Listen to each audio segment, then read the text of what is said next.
Hey church, welcome back to week 4, chapter 4 of the book of James. I'm sitting down with Pastor Lee again, and I hope you've enjoyed this journey through your journals.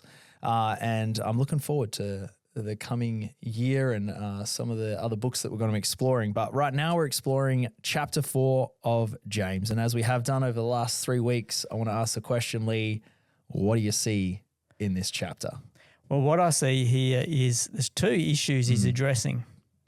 But as he addresses them, he just gives us gold, man. Yeah. Absolute gold. I feel like we've been saying James is really direct, kind of slaps us in the face. Yep, here we go. It's really coming in chapter 4. Here we go again.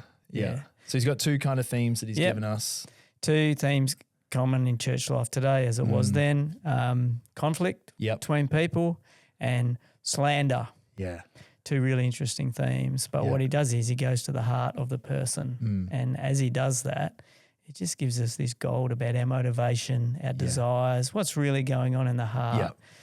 1, to resolve these 2 issues, but 2, to actually look at our hearts in general. So where am I at within myself? And it reminds me that, you know, in our modern reading of the Bible, we've got verses and chapter markers. And sometimes they're really helpful for memorization and leading people, but also sometimes they hinder our thinking around it. And, you know, these chapters and markers didn't exist in the time that the letter was written, because this beginning piece about our hearts and envy in our heart that, you know, causes every evil thing and anger and all that sort of stuff, it's actually still connected to his words at the end of chapter 3. You know, can a fig tree produce olives or whatever the fruit combination was?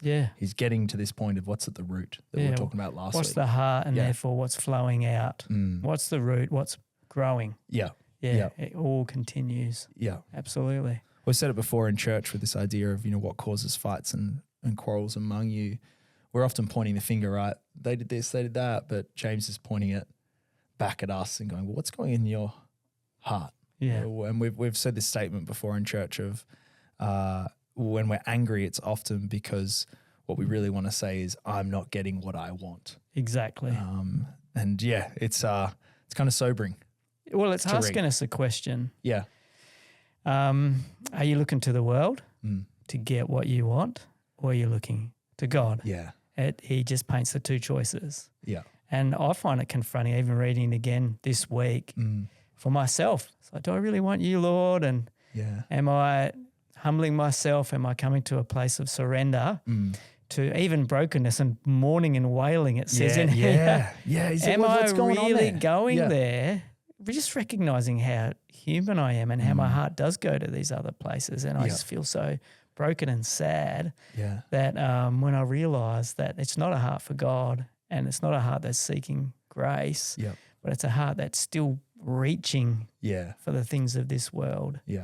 So do you think reading this, it's meant to fit? Because I had the same feeling. You read it and you go, oh, are we meant to read this and feel disheartened and sad?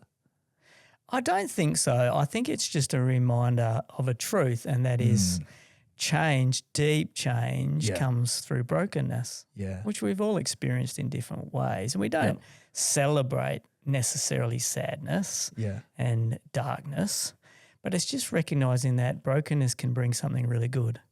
It opens us up to grace, because in our humanity we're hard, we're proud, but we need to be broken up. So he's encouraging this grieving, mourning, wailing in a real way, sadness at our state, that we're very human and worldly, but more so positively that it opens us up to change, transformation. That's a verse that stands out for me in verse 6 after speaking of that, or just before he does actually, he says, but he gives us more grace.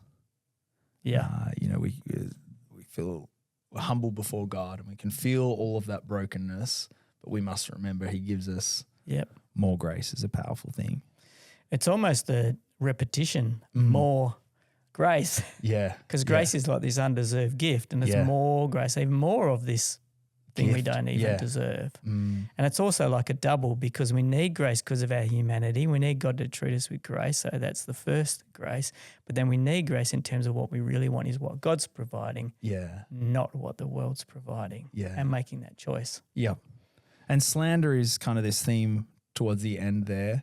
What do you see in that sort of passage? I mean, we see it in humanity today, don't we? Well, gossip and slander are interesting because in my understanding of both is their power plays. So if I'm feeling insecure, if I'm feeling this is good disempowered, yeah, often a way all of us in our humanity feel powerful, just in a more general way, is by speaking. Well, slander literally means to speak down. Mm-hmm. So by criticising another person, it makes me feel like I'm okay. And again, it's looking to the world for the uplift instead of God. He will lift you up. He will give grace to the humble.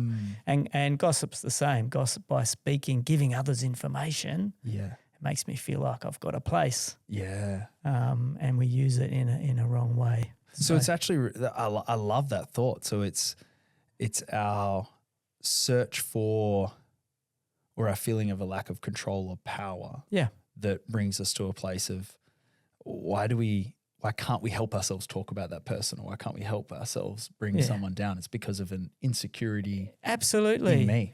Insecurity is the key word, and it's something in all humanity, but we become insecure in where we are in community, where we are in relationships. So in order to try to resolve that, and often this is subconscious, right? Yeah, 100%. We're not thinking, I'm going to go and slander now. Yeah, because that's going to make me feel more powerful. No, not at all.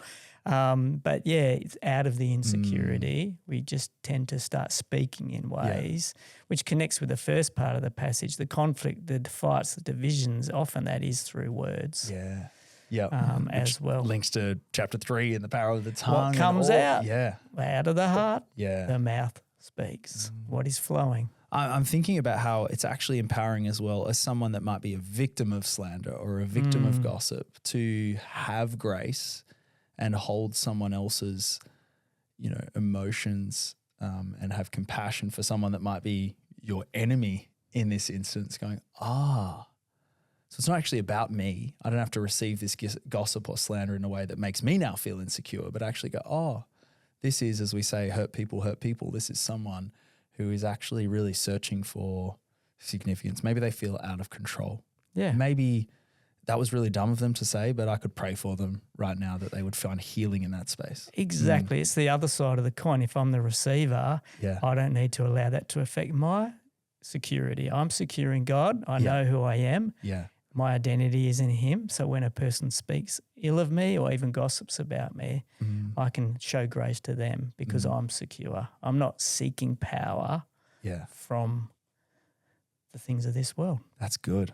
I didn't know we were going there, but I like it. It's James. It's exactly what I was going to say. It's how practical James is. Yeah. Was there anything else in there that you think crews, we could work on or just take away even right now as they're meeting? The very last part of the chapter in the NIV heading says boasting about tomorrow. Yeah. This is so relevant and practical because this is the world we live in and that we're a part of. Say, I'm going to do this. I'm going to do that. I'm going to go here. Yeah. And travel is big and who we are, what we're doing. And James sort of says, just say if it's God's will, you don't know. Take a humble attitude, which is quite counter-cultural to these things. So I think that's worth exploring as well. 100%. That's that final verse, isn't it? If anyone then knows good they ought to do and doesn't do it, it is a sin for them. It's the sin of omission, as some people say. Yeah, which is a bit of a repeat from earlier. It's a repeat of almost the end of every chapter of saying, hey guys, let's not be people who just listen. Let's be people who do. I love the quote that to know and not to do is really to never to know at all. Absolutely. Stuffed that up. But you can look that up somewhere. But thank you. That's a good thing about James. He never leaves us without action. Yeah, that's it. Here's what to do. So don't leave your meeting tonight without action. Encourage each other. Be bold, be courageous. Let's put this into practice in the hope that our hearts will be transformed, our lives will be transformed, and we would impact our city. Amen. Amen. And we love you.